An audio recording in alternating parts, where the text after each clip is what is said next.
Before the fall, before the giants, before the flood, there was a moment that ancient texts describe as the true fracture between heaven and earth. It was not a battle. It was not a rebellion led by fire and violence. It was a decision, deliberate, fearful, and irreversible. High above the world of men, a group of angels known as the Watchers had been assigned a singular task: to observe. They were not rulers, not judges, and not teachers. Their purpose was to witness humanity's growth from a distance, to understand creation without interfering with it. Observation was their boundary, and crossing that boundary was forbidden. Among them stood Semjaza. Unlike later portrayals of fallen angels as creatures driven purely by arrogance, Semjaza was described differently. He was not the most powerful, he was not the most violent, but he was the one others listened to. His influence came not from strength, but from responsibility. The Watchers looked to him when uncertainty crept in, and uncertainty was spreading fast. The angels had begun to see something they were never meant to desire. Humanity was fragile, chaotic, and unpredictable, but it was also beautiful in its imperfection. According to the Book of Enoch, the Watchers grew fascinated, not merely by human women, but by the experience of limitation itself. Mortality, emotion, choice, things angels did not possess in the same way. Temptation did not arrive as lust alone. It arrived as curiosity. Semjaza saw what was happening. He felt it before anyone spoke it aloud. The Watchers were drifting toward interference, and once that line was crossed, there would be no return. Heaven would not forgive a mistake born from desire, no matter how subtle it began. And so Semjaza did something that sealed their fate forever. He gathered the Watchers and proposed an oath. If one angel descended alone, he reasoned, that angel would bear the full weight of divine punishment. But if they descended together, if they bound themselves by a shared vow, then no one could turn back. No one could claim innocence. No one could escape responsibility. It was a pact of fear disguised as unity. On Mount Hermon, according to ancient tradition, they swore together, not in defiance of God, but in dread of standing alone. Each Watcher agreed they would descend to earth, take human wives, and reveal what was never meant to be revealed. In that moment, heaven did not thunder. No lightning struck the mountain.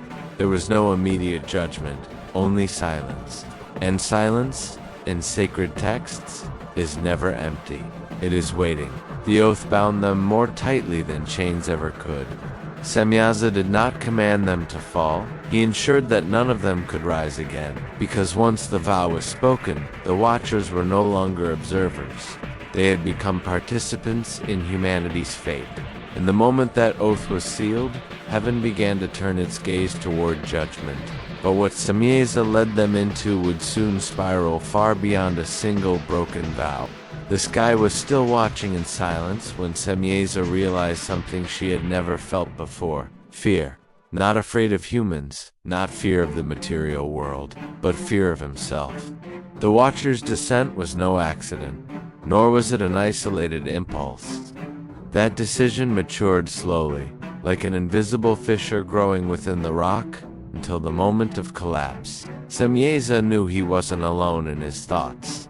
Other observers, ancient, powerful, created to watch and preserve it, began to share the same silent desire. They watched men and saw something forbidden: freedom, creation, choice. While the angels obeyed, the humans lived. It was in this climate of tension that Semjaza summoned the others, not in the name of open rebellion, but under the pretext of a collective decision. He knew that if he fell alone, he would be destroyed. But if they fell together, the sky would hesitate. They gathered on top of a hill known to men as Hermon, an elevated place, isolated, between heaven and earth. There were 200 watchmen there, not apprentices, not ordinary messengers, but ancient entities, each carrying knowledge that should never touch human hands. Semjaza spoke first. Her voice didn't echo like thunder, nor like a divine command. It was low, controlled, laden with something new: doubt. He said they had already crossed the line in their thoughts. Observing was no longer enough. That desire itself was already a form of downfall. But there was a problem. Some wanted to get off, others feared punishment, and some were still trying to convince themselves that they could return unharmed. Semjaza understood the danger of that. If only some of them acted, the others might deny involvement. Punishment would fall unevenly. Heaven would punish few and learn from it. Then he proposed something irreversible, an oath. Not an informal agreement, not an empty promise, but a vow sealed before the very heaven that created them. Each watcher was to swear that, if they descended, they would all share the same fate. No retreat, no individual absolution, no attempt to escape the consequences. Silence fell over the mountain. They knew what that meant. An oath of that kind could not be broken, not even through regret, not even through pain. One by one, the watchers agreed. And then it happened. They cut off their hands, a symbolic gesture, impossible for beings of that kind, and sealed the pact, not with human blood, but with something far more serious, a conscious will to disobey. At that moment, the sky did not thunder. No angel came down to stop it. No warning signs were given. But something changed. The order was violated. The line has been crossed. And the mountain received a new name among the angels, the place of the oath of the fall. From that moment on, they were no longer just vigilantes. They were lawbreakers on the march. But Semjaza did not yet know that.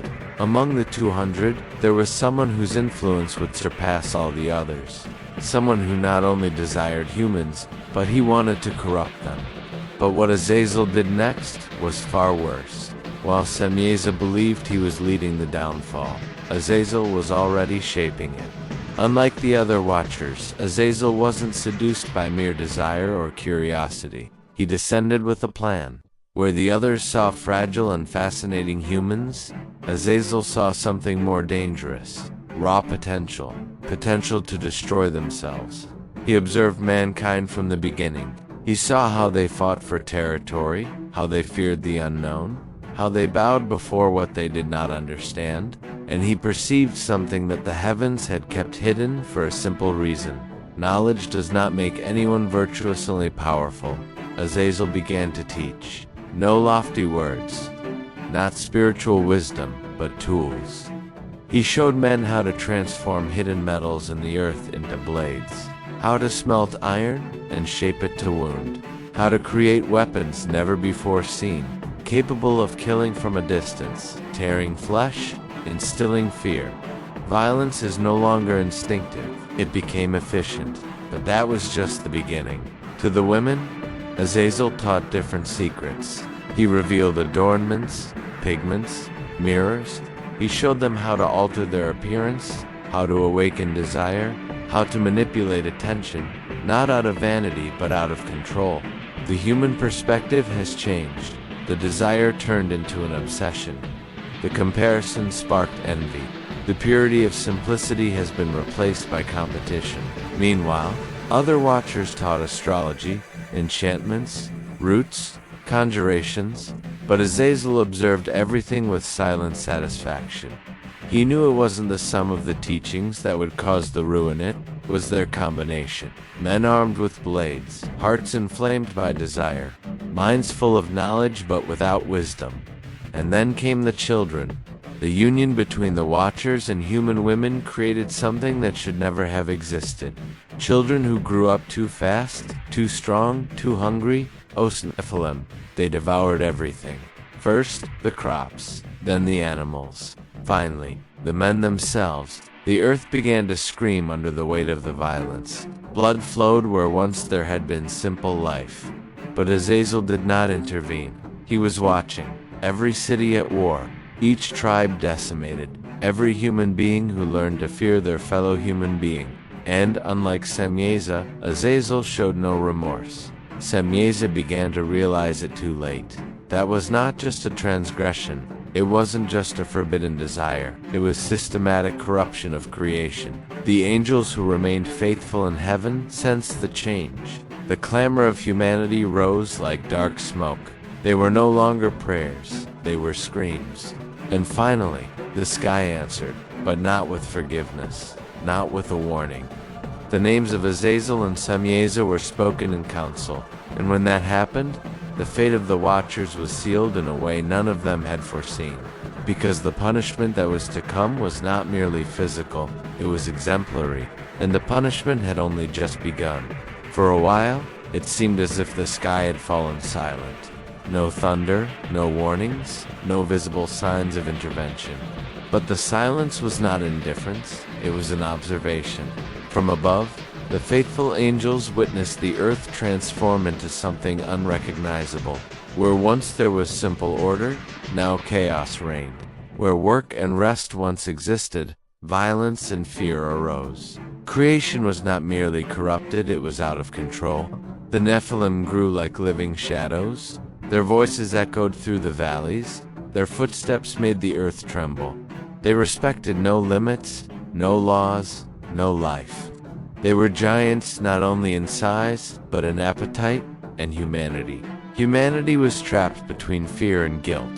Men no longer knew whether they feared the giants more or their own neighbors. The weapons taught by Azazel were now turned against one another. Tribes armed themselves, entire peoples disappeared. The outcry rose once more, not as an organized prayer, but as a collective despair. It was then that 4 names were called Miguel and Gabriel, Raphael and Uriel. But not everyone was sent to fight. One of them was sent to warn. The archangels were not sent to negotiate. They were not sent to persuade. They were sent to put an end to what had begun on Mount Hermon. Raphael was the first to receive his mission. He should go to Azazel, not up for debate, not to warn you, but to remove it from creation. Azazel, who until then had observed coldly, felt something he had never felt since his fall. Resistance, not human, not physical, but celestial. Balance was being restored. He was at the center of the judgment. Meanwhile, Miguel received an even darker order. He was meant to provoke conflict among the Nephilim themselves, giants against giants, to force them to destroy each other. Those who had devoured everything would now be devoured by the very violence they represented. Gabriel, he was sent to destroy the children of the Watchers, acting in the annihilation of the Nephilim. Uriel, he was sent to Noah to reveal what was about to happen and to teach him how to escape the flood. The world would not only be punished, it would be restarted, Semjaza, and the other Watchers realized it too late. What began as a choice had become a sentence. There was no turning back to heaven. There was no undoing what had been taught, generated, and corrupted. The land was marked, and the heavens had already decided that she needed to be purified. But Azazel had not yet been captured, and as long as he remained free, his influence would not cease. The punishment was underway. The messengers had already come down, and the entire creation held its breath. But what happened to Azazel next would become a warning written into eternity. At first it seemed like just curiosity. The men watched the Watchers with silent fascination. There was something about them that didn't belong to Earth, not just in form, but in understanding. They saw connections where humans saw fragments. They understood patterns that had never been explained, and little by little they began to teach. Not out of overt malice, not out of an immediate desire for destruction, but it stemmed from a dangerous overconfidence. The idea that humanity could handle whatever was revealed. They were wrong. Knowledge descended like heavy rain. It didn't fall gradually. It didn't choose who was prepared. It simply spread. Techniques for transforming matter. The mastery of metals. The creation of instruments that extended human strength far beyond its natural limits. What once required generations can now be learned in days. And with that, something changed. Men have not become wise. They became bold. What was once a tool became a weapon. What was once understanding became control. People began to measure value by the capacity to wound, not to build. Force ceased to be defense and became language. The earth began to harden. Semjaza watched everything with increasing attention. He perceived the imbalance, but no longer knew where the point of no return was.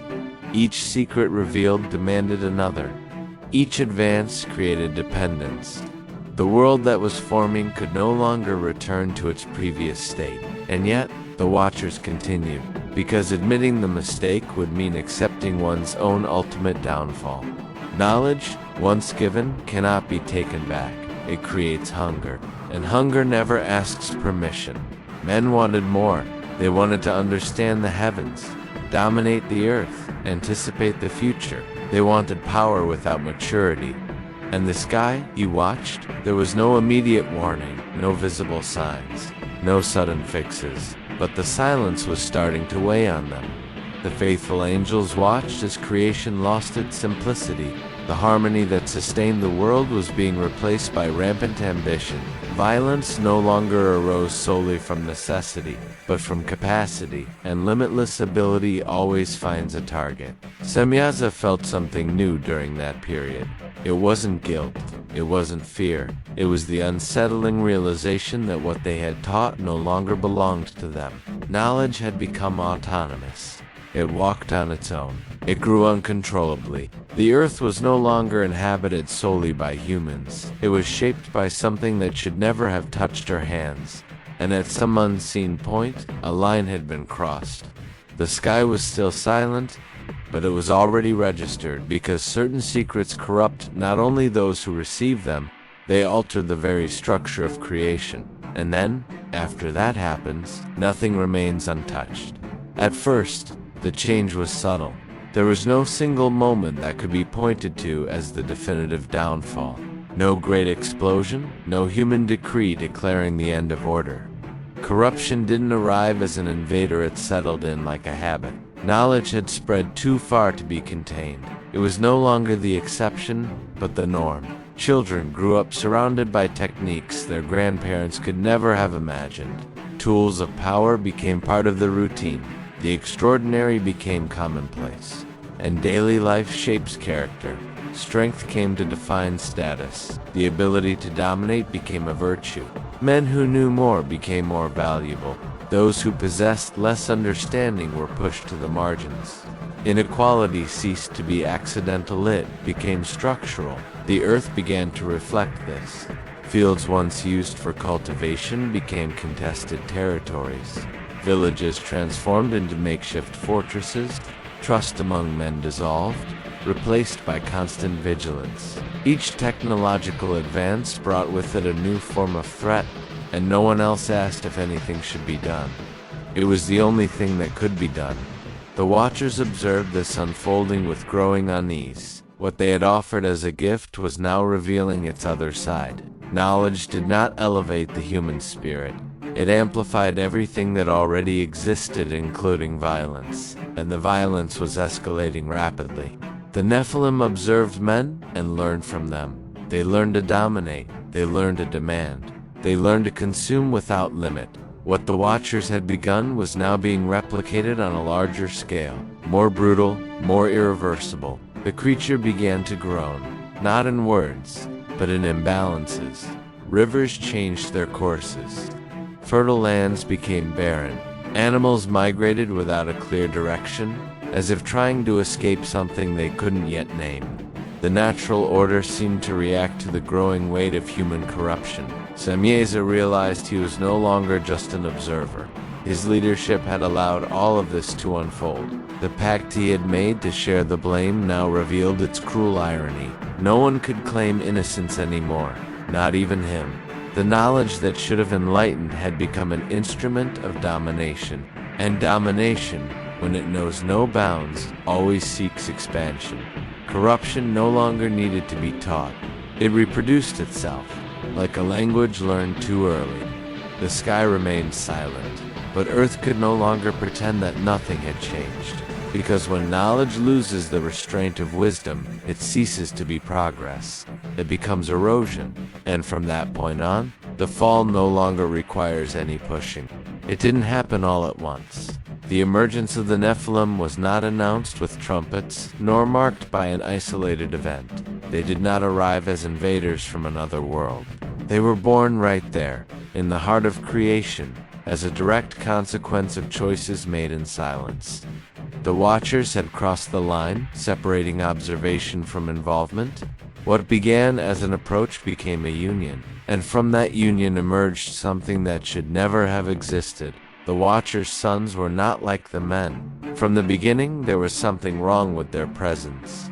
They grew up too fast. They learned too early. They possessed strength even before they understood restraint. What required collective effort for a human required only willpower for them, and their desire was immense. The earth began to bend under the weight of these beings. Wherever they passed, they left deep marks. Their footsteps compressed the ground. Their voices echoed beyond the hills. They didn't need to prove their dominance, it was evident. Men admired and feared them in equal measure. Some followed them, others tried to resist. No one could ignore them. The Nephilim demanded food in quantities that the land could not sustain. When the fields were exhausted, they turned to the herds. When the herds were gone, they turned to the villages. The line between need and cruelty quickly disappeared. They didn't understand limits, because they had never learned about weakness. The Watchers observed their children with a mixture of pride and dread. What they had created was too powerful to be controlled. The error was no longer theoretical. It walked, it spoke, it consumed. Semjaza felt the full weight of his decision at that moment. The pact made on Mount Hermon had been created to divide guilt. But before the Nephilim, guilt could no longer be fragmented. It had become visible, concrete, impossible to deny. Each giant that appeared was a living testament to the transgression, and humanity paid the price. Cities vanished without a trace, entire populations scattered. Fear began to govern decisions. Men hid their children, women avoided open paths. The world shrank, dominated by shadows that grew larger each day. The outcry rose again, not as an organized prayer, but like raw despair. Creation was no longer merely corrupted, it was being consumed. And somewhere above the earth, the sky began to move, because there were things that not even time could fix, and existences that should not have been allowed to continue. The birth of the Nephilim was not just a mistake, it was a sign, and after him, the end could no longer be avoided, only postponed. In the celestial expanse, a being named Semjaza, a leader among the angelic watchers, stood at a precipice. He and his 200 companions were tasked with observing humanity from the heights of Mount Hermon, but their gaze lingered too long on the daughters of men. A profound desire, a yearning for connection, stirred within them, a feeling strictly forbidden. Semjaza saw the beauty of mortal women, and a plan began to form in his heart, a plan that sent a tremor of fear through his very essence. He knew the path he considered was one of transgression, a rebellion against the divine order.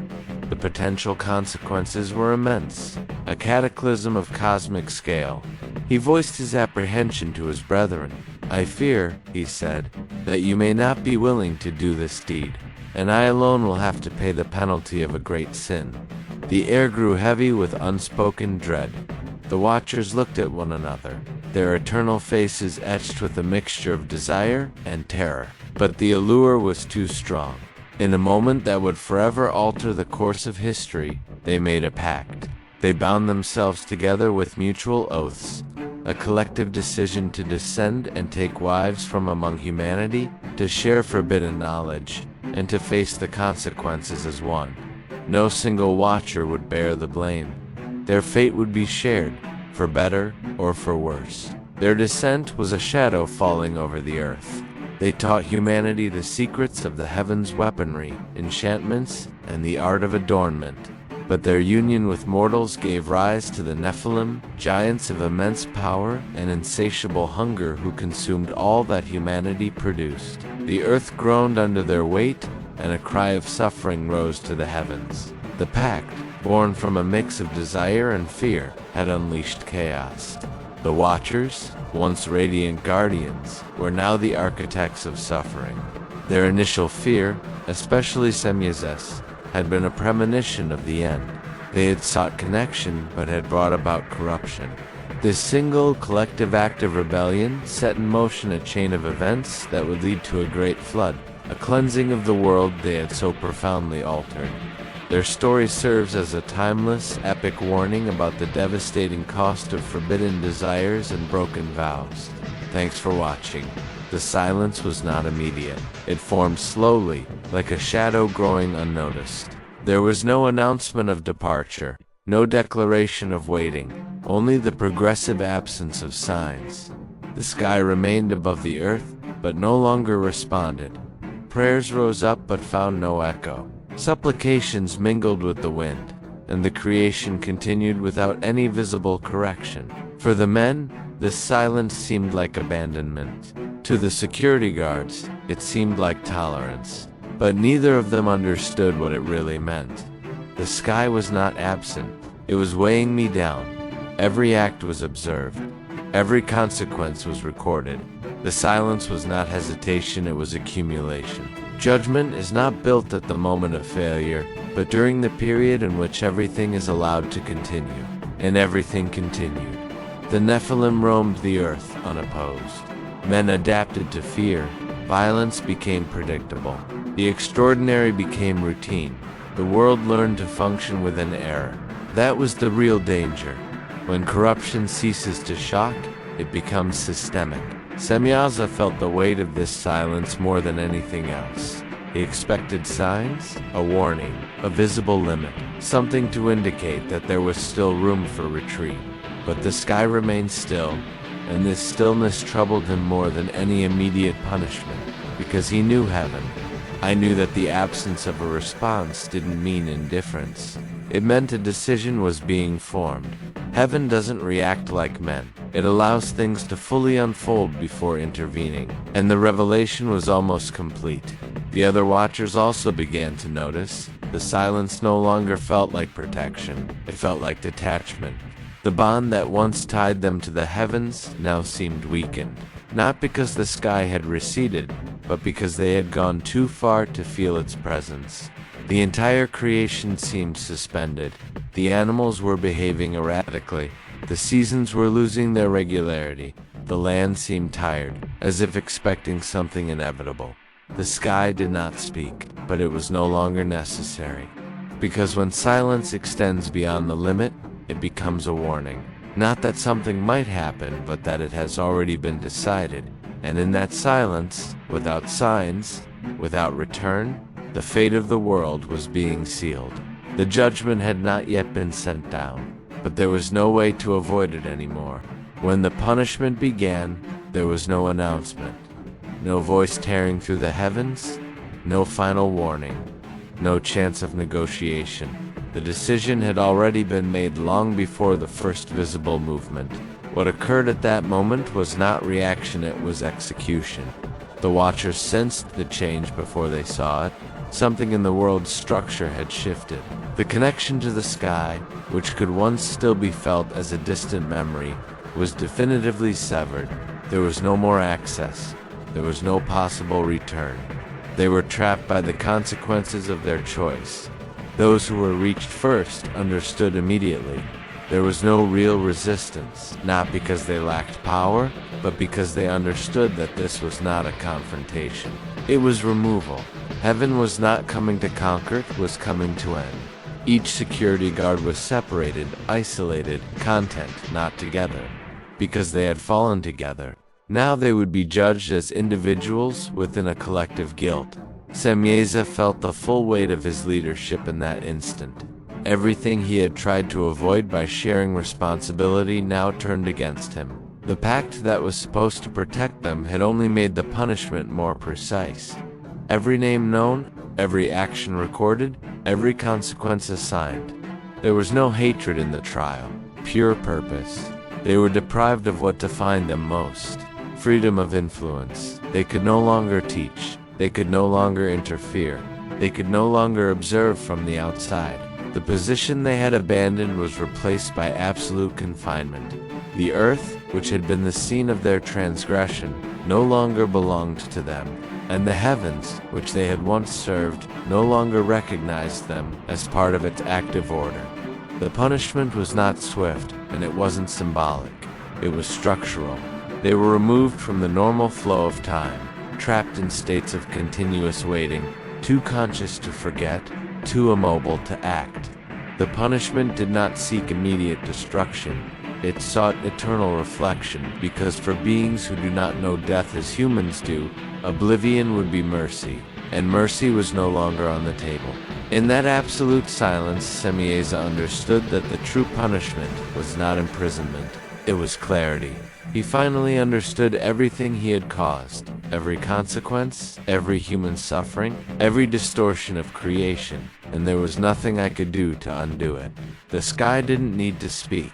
The punishment explained everything, because when the vigilantes were apprehended, it wasn't just an individual punishment, it was a cosmic correction, and the world, without even realizing it, had just crossed an irreversible point. The end of the Watcher's story doesn't break the pattern it reveals. Removing them did not erase the impulse that led them to fall. The desire to surpass limits remained. It only changed in form, context, and language. The original error was not the existence of knowledge, but the attempt to possess it without maturity, without responsibility, without awareness of the consequences. This pattern is not stuck in the past. It reappears whenever humanity approaches something that promises power without immediate cost. Whenever the question ceases to be, should we, and becomes simply, can we? Knowledge, when disconnected from wisdom, does not liberate. It accelerates the downfall.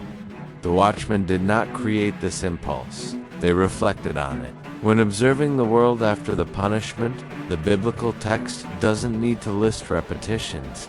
They are evident. Civilizations arise, master tools, expand their influence, and soon face the same dilemma: how to use what has been learned without becoming what is feared. The problem was never the information. That was the intention. When knowledge is sought as an end in itself, it becomes corrosive. When it is used to control, subjugate, or replace moral boundaries, it ceases to serve life and begins to forcibly mold it.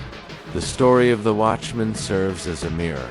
She doesn't blame heaven. She does not demonize knowledge. She questions the point at which observation turns into interference and curiosity turns into dominance. Repeating a pattern doesn't mean error is inevitable. It means it's always possible. The line between progress and transgression remains thin, and the greater the power available, the smaller the margin for error. The silence of the text after the punishment is not forgetfulness. It's a continuous warning. The narrative suggests that each generation will face its own version of Mount Hermon, a point where choices must be made before consequences become irreversible. The past does not return in the same form, but the principle remains. Not all knowledge needs to be possessed. Not every limit needs to be crossed. Not all capabilities require immediate use. The Watchers learned this too late, and the text leaves the question open not to confuse, but to hold people accountable. The pattern repeats itself, not because heaven fails to teach, but because creation insists on testing the same limits. The story doesn't end with destruction. It ends with a possibility, the possibility of learning without repeating, to observe without interfering, to grow without corrupting. And this choice, contrary to what many expect, never belonged to the Watchers. It has always belonged to humanity. The question remains, because the text never resolves it. Semjaza is not presented as a monster from the start. He doesn't emerge as a chaotic force, nor as a figure of deliberate destruction. Before his fall, he observes, he assesses, he hesitates. And this hesitation is the most revealing detail of all. Absolute evil does not hesitate. Semjaza hesitated. He understood the risk. He knew the limit existed for a reason. He was aware that the descent would not only be physical, but moral.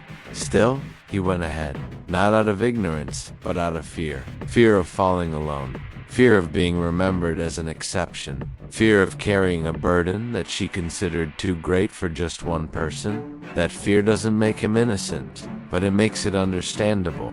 There is a subtle difference between acting out of a desire for destruction and acting out of an inability to retreat. Semjaza doesn't seem to seek the collapse of creation. He tries to control a choice that was already slipping from his grasp. By leading the pact, He believed he was creating containment.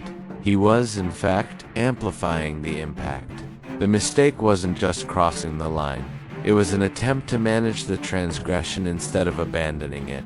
And this reveals something profoundly human: the fear of admitting mistakes, the fear of going back, the fear of facing the consequences too soon. Semjaza does not present himself as a symbol of pure evil, but as a portrait of a recurring flaw, the attempt to resolve a wrong decision with more compromise, instead of repentance.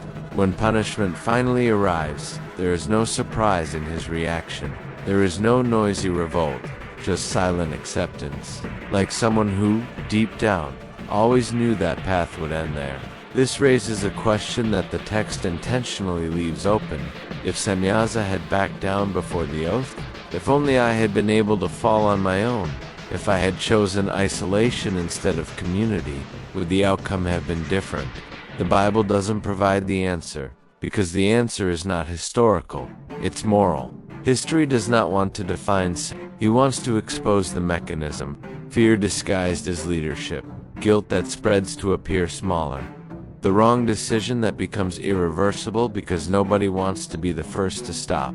To call Shemyaza simply evil is far too simplistic. Simply calling him a victim ignores his choice. He was responsible, and it was frightening. And it is precisely this combination that makes his story so disturbing, because it doesn't belong only to ancient angels. It repeats itself whenever someone crosses a line, knowing they shouldn't, and goes ahead just to avoid being alone in the fall. The question remains because it must remain, not to judge Semjaza, but to confront those who are listening. The story of the Watchers did not survive because it describes extraordinary beings. She survived because she reveals a pattern that spans generations. Nothing in the account suggests that heaven was caught by surprise. The oath on Mount Hermon did not trigger divine panic. The silence that followed was not indecision. It was time granted for choices to be confirmed, not avoided. The warning is not in the punishment, it's in process. The Watchers didn't fall all at once. They observed, reflected, justified, and finally, rationalized. The fall didn't begin with the descent to earth, but with the decision to reinterpret the boundary. When the boundary ceased to be an order and became an obstacle, the transgression was already underway. This is the point the text wants the reader to understand. The danger is not the initial curiosity. It is the internal narrative that legitimizes it. History does not condemn the desire to understand. It warns against the illusion that understanding grants permission. The Watchers confused ability with authorization, and this confusion is the true core of the warning.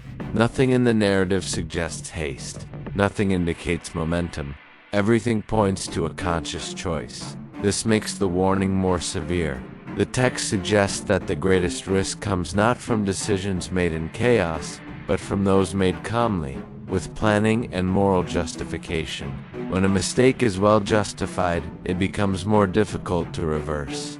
The warning, therefore, is not directed only at celestial figures.